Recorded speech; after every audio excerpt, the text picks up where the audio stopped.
Oh, there it is.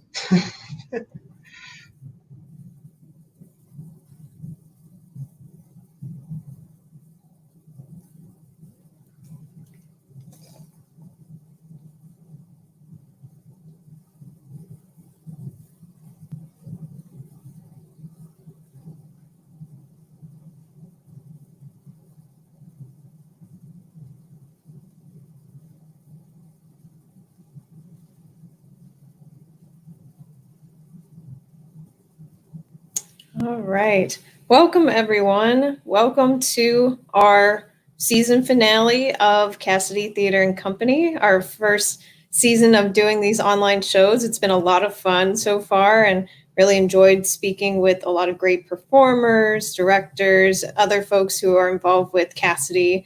And so we'll be wrapping up the season here with David Rusnak, and I'll be pulling him on the screen in a minute here. But before we get started, just a couple notes as usual. You could, if you so are inclined, you can enter a comment or a question into that sidebar that you see on YouTube here, and your question or comment might be pulled up on the screen. And then secondly, you see across the bottom here, CassidyTheater.com, make a contribution. So if you enjoy our conversation and are ready to support live theater, please consider making a donation to us at that web address below. We have a lot of great things in store for the rest of this year, which will be announced later in the future. But for now, very excited to be wrapping up with this episode. So I will bring David on the screen. All right. Hi, David. Hello. Thank you so much for being on the show. It's good to see you. Good to see you too, Katie. It's been a little bit. I know. So fun fact for everyone who is watching here, David and I were actually in a show together when all the pandemic stuff hit. So you want to talk about The Frog Princess a little bit, David? What you were doing? Yeah. It's such a fun show. I mean, it's a show for youth audiences, so like the ages of like 4 to 6 years old. A straight play only takes about an hour, and it's just a really cute little story that was performed by adults and older teenagers. It was the first play actually I've ever done. I've only done musicals up to that That's point, right. and it was just a blast. Brenton had really pulled in the right people to the right parts. You were so great in the lead role, Katie. I enjoyed it. So David got to play one of the princes on the show, and like I'm just glad I got a chance to act with you because you are such a natural, and it's been great to see what you've been doing. Not just in your first play, which still amazes me, but the things that you did last year at Cassidy too, and at a couple other theaters to mention. So why don't you tell everyone a little bit about your theater journey, because you were kind of a late bloomer. Yeah, I'm a little bit more unique on the theater side. So I kind of got roped in when I was 27, so just like 3.5 years ago. And so Steve and Tim Sugar, they do a lot of theater in the area. Steve was actually just in 39 Steps at Cassidy, and he was one of the clowns. And the two of them just said, "Hey, why don't you come do Beauty and the Beast over at Mighty Goliath Productions over in Avon Lake?" And I'm like, well, I love music, so why not? Let's just give it a whirl. Never really seen musicals all that much. I've heard maybe a few things in movies, but nothing really like sparked my interest. Did the show. It was only 1 day a week commitments. So besides tech week and doing the show, so it was not too bad, and kind of got the bug from there, and just kind of just snowballed. I'm like, well, let's just keep going. And so there was a show called Brigadoon over at ACT, Aurora Community Theater, and they needed men, so I went in and they cast me, and it just went from there. Yeah, I want to say, didn't you tell me you did 8 shows last year? Is that right? Yeah, it was 7 musicals and a cabaret. Not the musical cabaret, a cabaret at ACT. Yeah, it was a very busy year last year. Wow. I think five different theaters or 6. Yeah, I think it was 6 actually. Yeah. How are you Wow. able to balance all of that with like the work that you do? I have no idea, to be honest. I lost a lot of sleep. I was driving all over the place. I mean, I think one was 42 minutes. Cassidy's about 40 minutes from where I live in Streetsboro. So it was kind of doing everything I could and just making it happen. Learning music on the drives was a lot of the times. Learning lines on the weekends while I wasn't in shows. Like it's just, when you have a passion for it. I kind of wanted to get more involved. I wanted to really dive into getting, honing my skills, if you will, as an actor, as both singing and acting and dancing when Yeah. applicable. So I'm trying to do everything I could, and thankfully I got cast in a lot of these shows, and I'm like, okay, let's do this. Let's let's have fun. I auditioned for shows I wanted to do. I knew a little bit about, so going in, I at least had some knowledge and ambition for wanting to do it.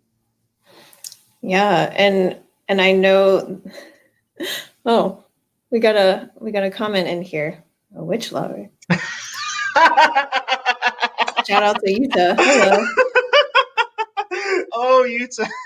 So, yeah, that's in reference to Big Fish. I at Mighty Goliath production back in Hmm. I think 2018. I played a part, and his famous line was he would just point and stare at the lead and say "witch lover," and then run off stage. Very Oh my nice. god, that's so fun. Yeah, so you've played ensemble roles and lead roles, at least from what I've seen and worked with you personally. So what is that like to portray, kind of being not in the background, but being involved in a lot of different ways and then being right up front? Yeah, it to me it everyone's really important, right? Otherwise you wouldn't be on the stage. So I think that's something people have to get out of their head is not you're not always going to be the front and center person in every single show. Sometimes it actually is more exciting and actually more difficult to be in the ensemble. You have more work to do, more things you have to remember instead of just go on and delivering lines. It's actually it's a different set. I think Children of Eden actually back at Cassidy kind of attest to that. There was a lot of ensemble work and a lot of Oh music yeah. you had to learn that wasn't melody oriented. So when you're not singing melody, it's more difficult to learn the music, and then of course making sure you're creating the scene as well. So that way, when people focus in and reacting to what's going on stage, so it's a different mindset, but it's still very important to be engaged and following and take you uh, bring your best game, I guess, if you will. Yeah, absolutely. And I agree. I think there's some appeal to being in the ensemble and getting to create a different character of its own, even if it doesn't have a name per se. Mm-hmm. But how did you first learn about Cassidy and get involved? I know Children of Eden, I believe, was your first show. Yeah, it was my first show. I just kind of saw the audition notice, and I had a friend take me to a youth production, excuse me, of Children of Eden, and being wanting to get more involved with theater, I watch a lot of shows. I think that's really the best way to learn a show is just watch it. It doesn't have to be professional to understand what's going on. So I watched a lot of musicals, and this one he said, "Come out, watch it." So I went, watched it, and I'm like, I fell in love instantly. Love the story, love the music. This beautiful story where you're tying two different stories together and make one giant picture, but the ending changes for both sides of it. Don't want to spoil it for anyone who hasn't seen it, but I just said I have to do the show. I know it's done semi often, around the Cleveland area, but I really wanted to do it there. It was a new theater. It was with a new director, so I just really wanted to get involved more and see a different community theater. Yeah, absolutely. And it seems like you have definitely had the opportunity to spread out and enjoy working at a lot of different theaters based on what you Mhm. said in the last 3.5 years, which is fantastic. But what is your favorite memory at Cassidy? Ooh, my favorite memory, Cassidy. I loved with Plaid Tidings when we were actually. I loved when we were delving in. We got these handbells at one point for Yes. part of the act two, and it kind of bring the cheer to it. And when we were learning that, I thought it was enjoyable. It was really it was frustrating at moments because everyone has their specifically assigned bell, and right, you're creating a melody that everyone knows, so you need to know the melody backwards and forwards. But just struggling through that actually was really enjoyable. I don't know why that one sticks in my head more than other ones. And also Yeah. making choices during Plaid Tidings. Oh yeah, and you definitely made some choices. Yeah, kind of.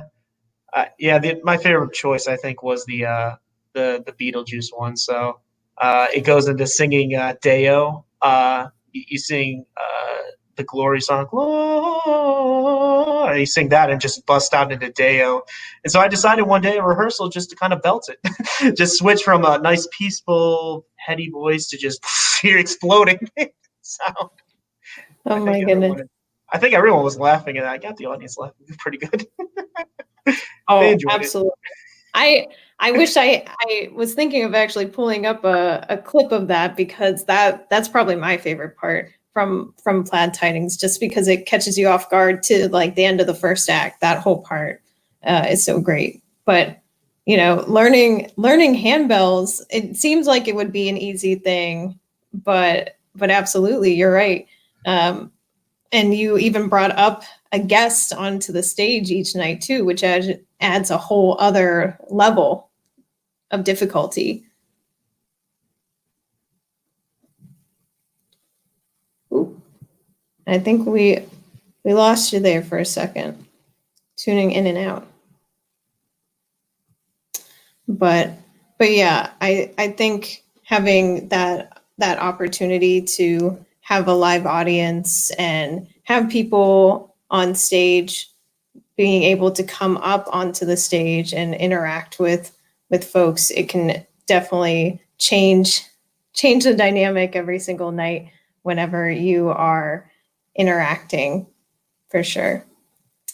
And it looks like we lost David here for a minute. So in the meantime, as we get him off and bring him back on, we will talk about our ideas for coming up in the future. So Cassidy is obviously, like all other arts organizations right now, where we unfortunately don't get to spend our time together and have you in person as an audience.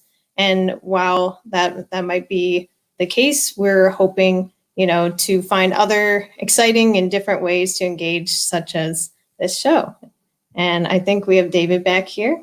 Yes, we are good. Hi. Okay. Hi. Hello again. You're all Sorry about that. No worries. That's like live theater. It's just, you never know. Adapt. That's for sure.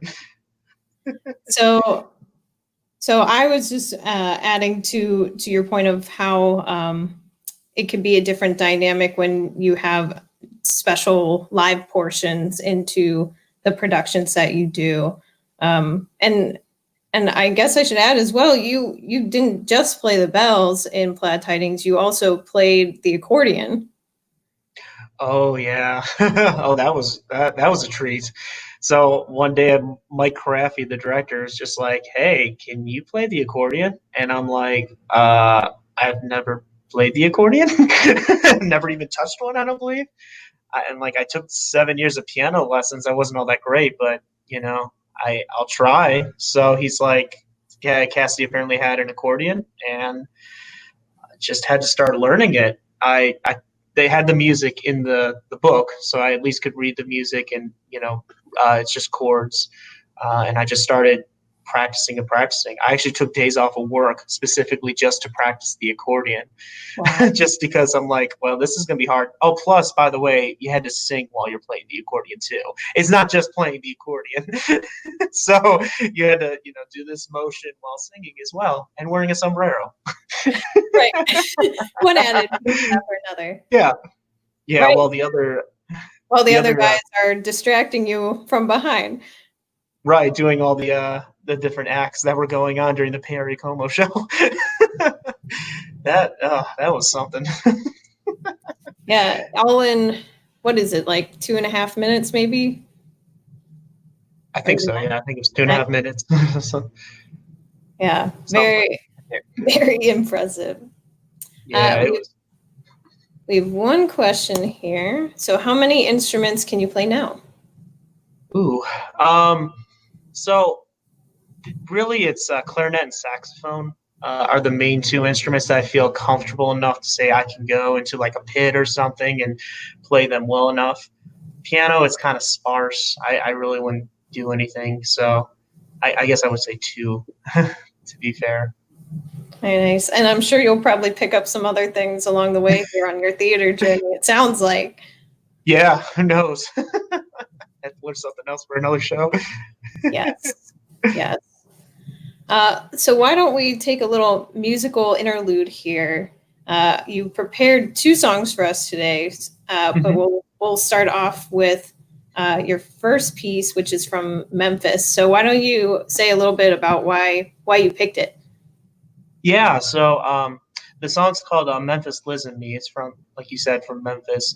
I kind of got to watch Memphis a few years ago, and I saw Doug Bailey on stage, and I just kind of was floored by the amount of talent that was going on stage, and just by this piece and what kind of gravity it brought to, because it's kind of the 11 o'clock hour number in the show, so it kind of wraps things up. It's just so powerful and moving to hear it, especially with the ensemble and for like a 20-second interlude. And so I kind of just started learning it, dabbling on it, here and there for the past probably year and a half or so. And now I'm like, okay, let's actually just do it. Let's just go for it and sing it and do it. That's what I've been doing a lot as with the time off with theater past 3 or 4 months, just kind of learning new songs, trying to brush up on my skills, increase range, taking vocal lessons, keeping those going. Oh, very nice. Exciting. So without further ado, I'll let you sing.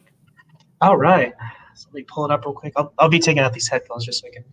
Yeah, not a problem. All right. And while David's getting ready, feel free to drop some more comments.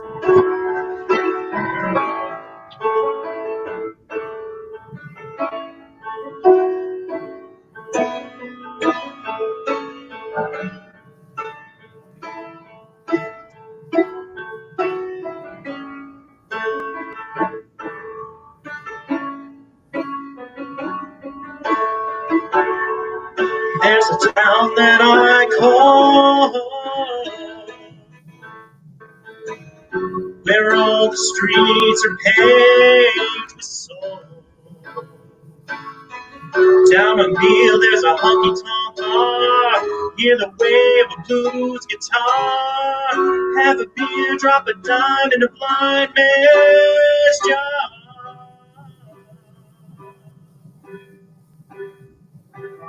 The blues sing softly in the air like a Sunday morning prayer. Just one more drink and you'll see God everywhere.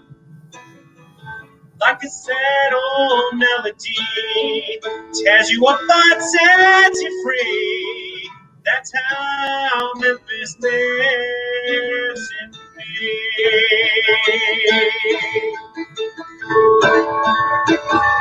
There comes a time when muddy waters run rough. There comes a point when a man has had enough. Like a friend who always stands by me. Yeah. Memphis knows me, Memphis shows me how this life just has to be.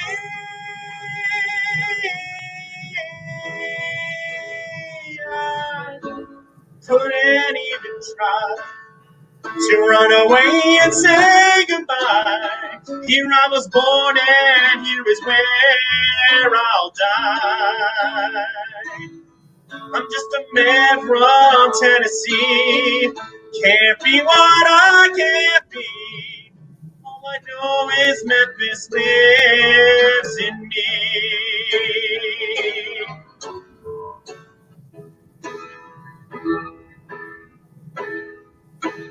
There comes a time when muddy waters run rough. There comes a point when a man has had enough.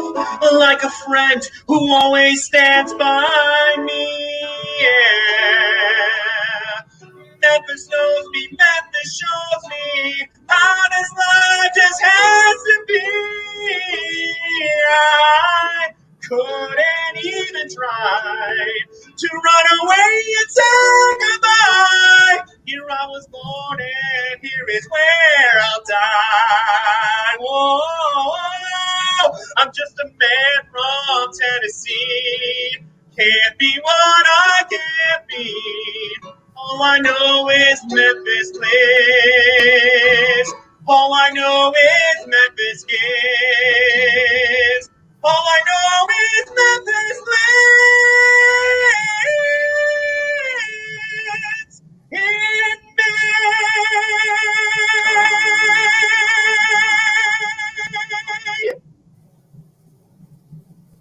All right. Oh my goodness. I wish I had a range like you. Oh, That's so impressive. Thank you. I really appreciate it. Yeah.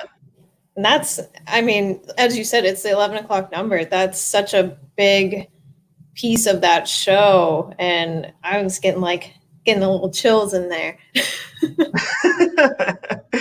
And I'm just like, when I hear something and I'm like, I just have to learn it. It's part of my drive in me. I'm like, I have to learn certain pieces and want to strive to be the best as much as I can be. Yeah. Better myself. You said you were taking vocal lessons as well?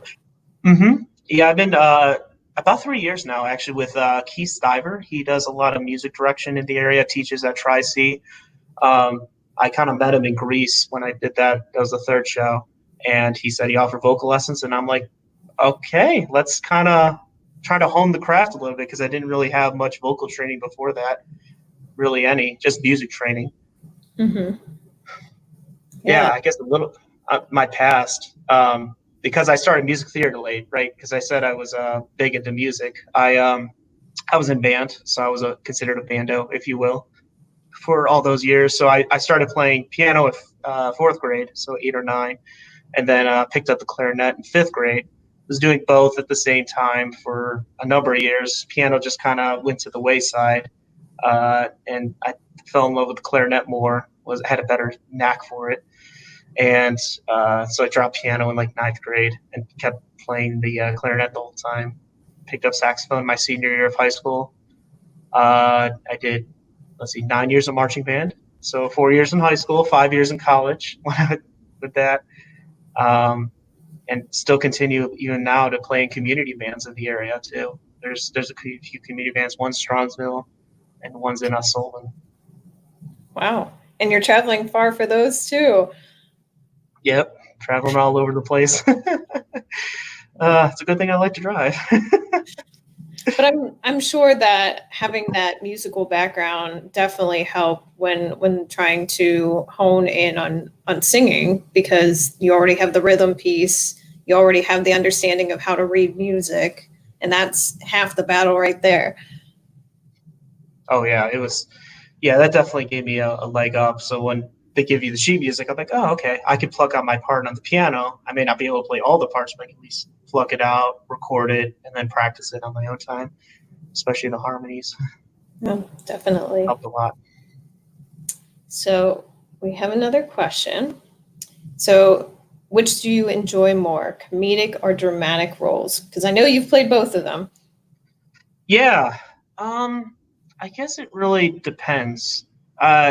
Like to me, they're both fun in their own way. I wouldn't want to just do straight comedic or straight dramatic roles. Like that would be.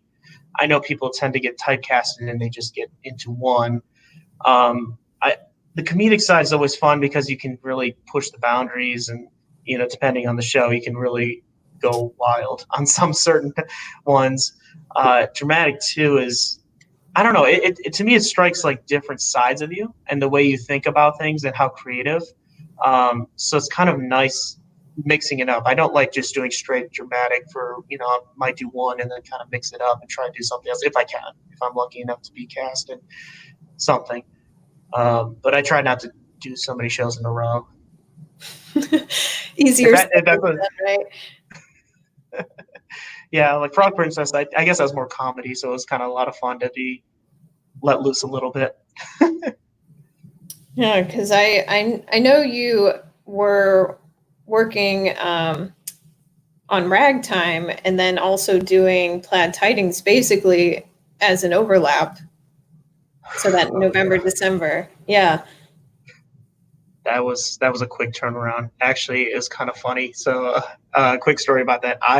When back to Children of Eden, I actually saw that Cassidy was doing Plaid Tidings, and I knew about Forever Plaid, which is the original version. So Plaid Tidings is the Christmas version, if you guys don't know. And I started listening to the tracks, and I'm like, this would be a lot of fun. I think being a 4-person show, and you just get a lot of stage time. Every character has their own piece, and you think you would bond together and really be a hard experience. And I like a challenge. That's kind of what my personality. So I always kept it in the back of my head. I'm like, okay, we'll see what happens. When it come time to audition, we'll see what shows are lining up. And I was cast in Ragtime as Father, and so I did that role, and that was opened up in the beginning of November. So I guess they were struggling to cast people in the Plaid Tidings, so I didn't audition or anything.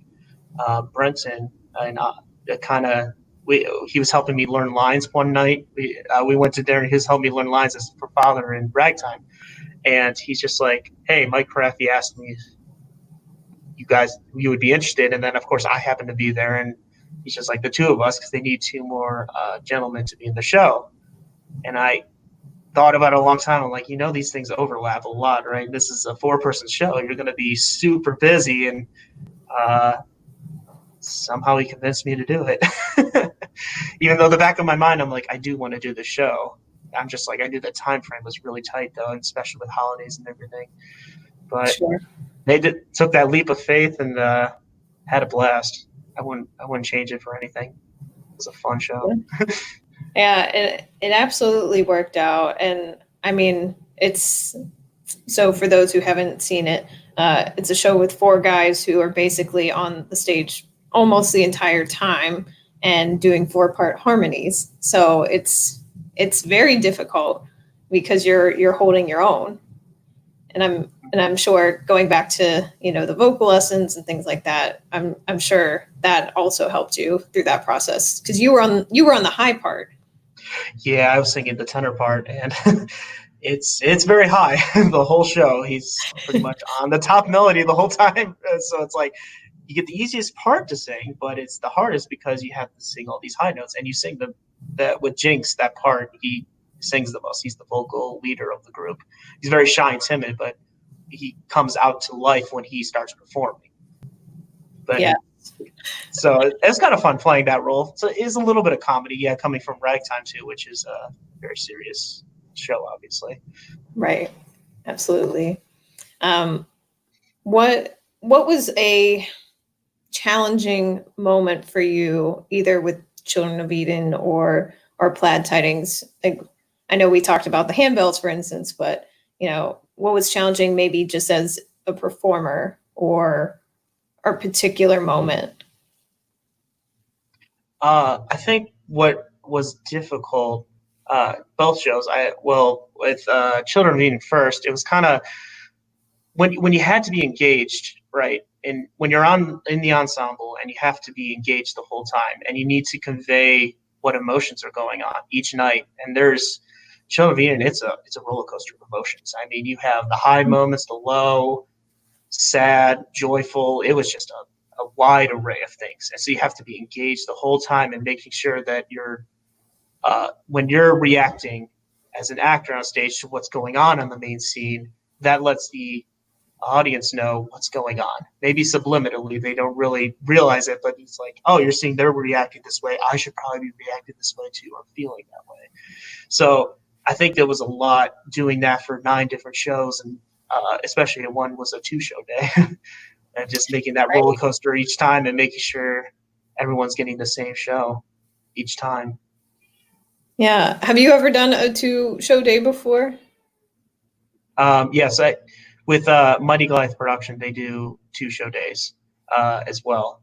So that was, also a challenge there too. I think with Children of Eden particularly, just because of the emotions, like I said before. Right. Is that something that like you would prefer in the future to do 2-show days, just to have it all together, or do you prefer 1 show a day? I personally prefer 1 show a day, especially if I have a lot of singing, because I got to worry about the vocal cords. Oh, but absolutely. you can't pick each theater runs their own method that works for them, so you just got to accommodate and make it work. Lots of tea, lots of water. Yes, keeping hydrated, absolutely. Mm-hmm. The vocal cords. Another question that popped up: how far have you driven for a role? So you were talking about going all over Cleveland. Yeah, I think the farthest from where I'm at is probably Geauga Lyric. I know they just closed the theater recently. That's probably the farthest in Chardon. I think it was a 47-minute drive, and they're all back roads. So it's not like I have an easy highway from Statesboro. Taking the highways would actually take longer. So, and we're doing it in the wintertime, actually. So it was last year in January time slot, January, February. Yeah. So about 4. That would make it a little bit more of a dangerous drive, or a longer drive too. Yeah, that too. But it was for the 25th annual Putnam County Spelling Bee, so I got to play Barfay, so it was worth it. Another comedy show. Absolutely. So I know that you're very good at keeping your cool on stage, but have there been any on stage or backstage mishaps that you care to share? Oh, yeah, there's one in particular that I know I haven't been doing too many shows, but there's one that was pretty bad for me. So Brigadoon. So it's the second show I was in at Aurora Community Theater. So for those that know the show, I know this is kind of a little bit of a spoiler, but there's one person, Harry Beaton, he dies. And so as we're trying to chase him around, so they take the body, and how they interpret it was they put it on stage. The guys kind of decide, okay, we should hide the body, not tell the women of the clan, and take the body away, and then just pretend like nothing happened so we don't spoil it for anyone. So I was tasked with taking the body. So it's 2 of us. So we're picking him up, and then you take him off stage. So I was kind of like using my arms, put his armpits, kind of like a fireman carries, so go under his armpits and carry his head and go out the back way, because I had to walk backwards up the stairs. The stairs go from the theater stage all the way to the back of the house, so you could just walk straight out. And for those that don't know, Brigadoon is set in Scotland, so everyone is wearing kilts, because that seems to be appropriate, right? Maybe you see where I'm going with this. So one night, I think it was during the 3rd weekend, we've done the show, we did Tech Week, we did 2 weekends of shows. It was during the 3rd weekend. I picked him up, and I went underneath, and his head was under my kilt, and I'm like, oh geez, because I'm holding his body, right? I have his torso and everything. I'm like, I don't have any time or any way to adjust it. And I'm like, I'm wearing underwear, by the way. So we're not doing a traditional sense. We're all required to wear underwear, just so you're not getting a peep show. And so I failed, and I'm like, well, I look down, I'm like, we gotta go.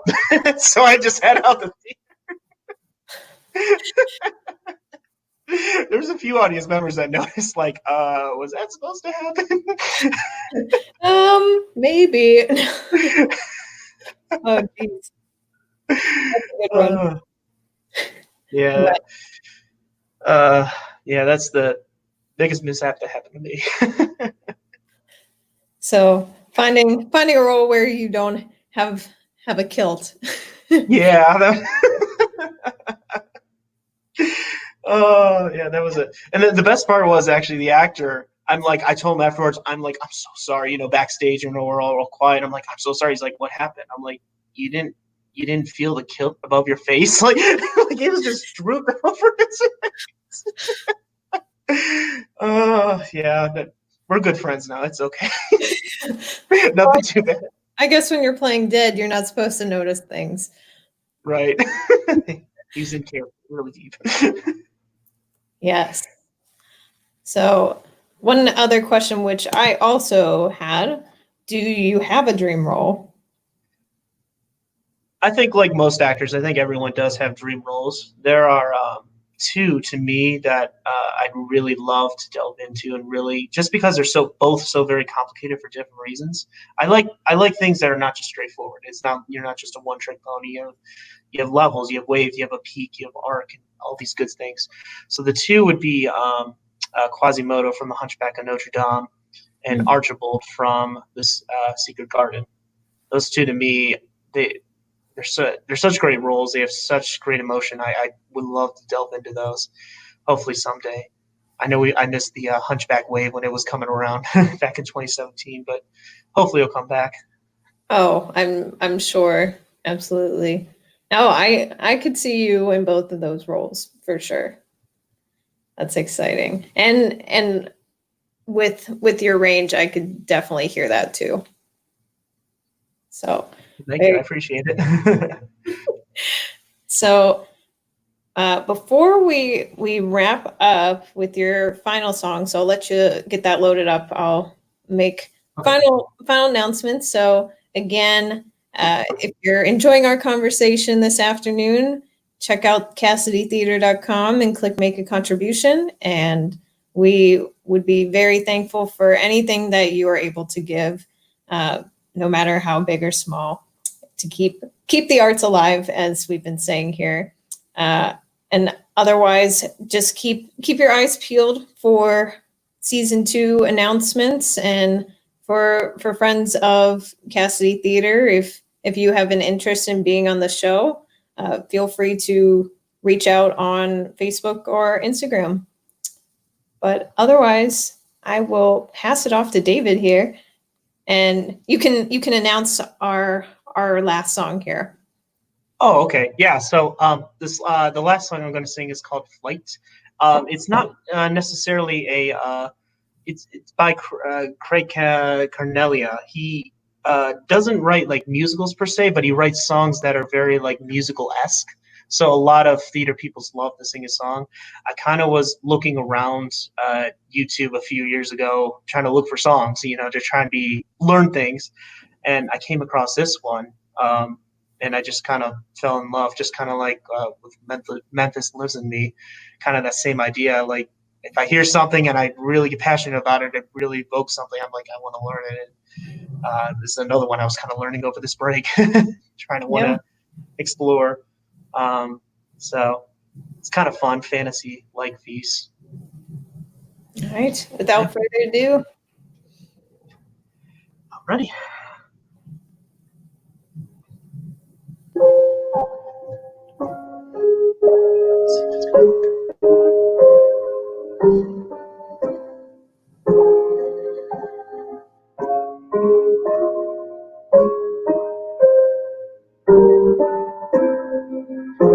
Let me run through a field in the night. Let me lift from the ground till my soul is in flight. Let me sway like the shade of a tree. Let me swirl like a cloud in a storm on the sea. Wish me on my way through the dawning day. I wanna float, wanna rise, wanna spill, Wanna grow and I grow on the side of a hill. I don't care if the train runs late, if the checks don't clear, if the house blows down. I'll be off where the weeds run wild, where the seeds fall far from this earthbound town. It'll start to soar. Watch me rain till I pour out. Catch a ship that'll sail me astray. Get caught in the wind, I'll just have to obey till I'm flying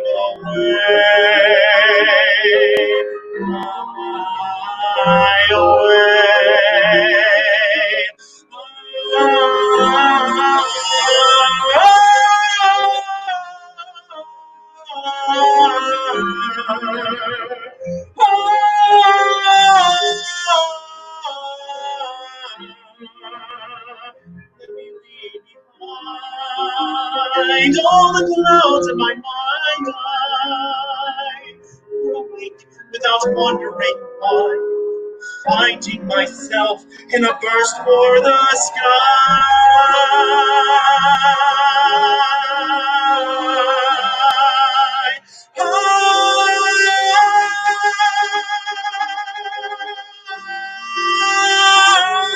I'll just roll, let me lose all control. I wanna wish in a well, free as the sound of a sea in a shell.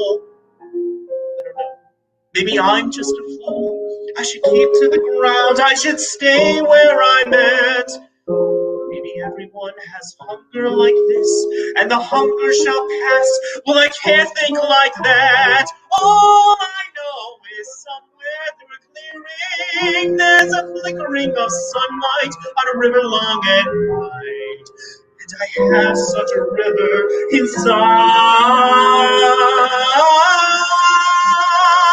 Let me run through a field in the night. Let me lift from the ground till my soul is inclined. Let me sway like the shade of a tree. Let me swirl like a cloud in a storm on the sea. Wish me on my way through the dawning day. Wanna rise, wanna spill, wanna grow on the side of a hill. Wanna shift like a wave rolling on. Wanna drift from the path I've been traveling upon before I am gone.